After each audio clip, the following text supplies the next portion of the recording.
ମୃତ ଶ୍ରମିକମାନଙ୍କ ପରିବାରକୁ ଉପଯୁକ୍ତ କ୍ଷତିପୂରଣ ଦିଆଯାଉ। ତୁମର ଆଉ ଏ ଚୌଧୁରୀ ଗ୍ରୁପ ଅଫ୍ କମ୍ପାନୀର ମଙ୍ଗଳ ହେବ। Quite impossible! Totally possible! Why not? Why not possible? ଯେଉଁ ଶ୍ରମିକମାନଙ୍କ ଟଙ୍କାରେ ତମେ ଆଜି ସୁନାର ଅଟ୍ଟାଳିକା ଗଢ଼ିଛ, ଯେଉଁ ଶ୍ରମିକମାନଙ୍କର ହାଡ଼ଭଙ୍ଗା ଖଟଣି ଟଙ୍କାରେ ତୁମେ ଆଜି ଏସି ରୁମରେ ବସି ମଦମାଂସ ଖାଉଛ, ସେଇ ନିରୀହ ଶ୍ରମିକମାନଙ୍କର ଦୁଃଖ ବୁଝିବା ପାଇଁ ତମେ ଯେ କୁଣ୍ଠାବୋଧ କରୁଛ କ'ଣ ପାଇଁ ଭାଇ? ମୋତେ ଜବାବ ଦିଅ!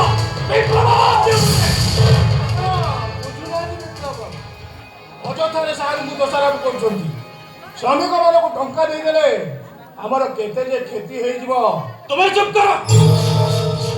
କମ୍ପାନୀର କୋଉଟା ଲସ୍ କୋଉଟା ପ୍ରଫିଟ୍ ସେ ବିଚାର ମାଲିକ ମାନେ କରିବେ। ତମ ଭଳି ଜଣେ ସାଧାରଣ କର୍ମଚାରୀ ନୁହେଁ। ଅଣ୍ଡରଷ୍ଟାଣ୍ଡ? ଆପଣ ଏମିତି ହିଟ୍ ହେଇଯାଉଛନ୍ତି। ଆପଣ ଜାଣିନା ଆମ ସାର୍ଙ୍କ ଗାଡ଼ିରେ ଗୋଟେ କ୍ଷତି କରିବ। ଇଏ ମୋତେ କାହିଁ ଲାଗୁଛି ଆପଣ ଶ୍ରମିକମାନଙ୍କ ସହିତ କିଛି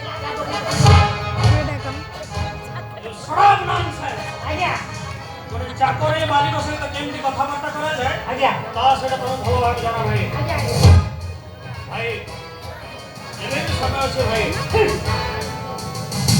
ଥରେ ଭଲ ଭାବେ ଚିନ୍ତା କରନ୍ତୁ।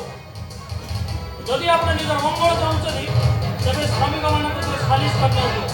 ତା ନହେଲେ ମହାଭାରତ ଯୁଦ୍ଧ ହେବ ଭାଇ। ଅନ୍ୟାୟ ଅତ୍ୟାଚାର ଶକ୍ତିକୁ ବିରୋଧ କରି ଶ୍ରମିକମାନେ ସତ୍ୟର ମଶାଲ ଧରି ତୁମର ସୁନାର କାଳିକା କମ୍ପାନୀଟାକୁ ଜାଳି କରି ତମେ ହାରିଯିବ ଭାଇ। ତମେ ହାରିଯିବ କାରଣ ସତ୍ୟର ଜଣେ ଯୁଗେ ଯୁଗେ।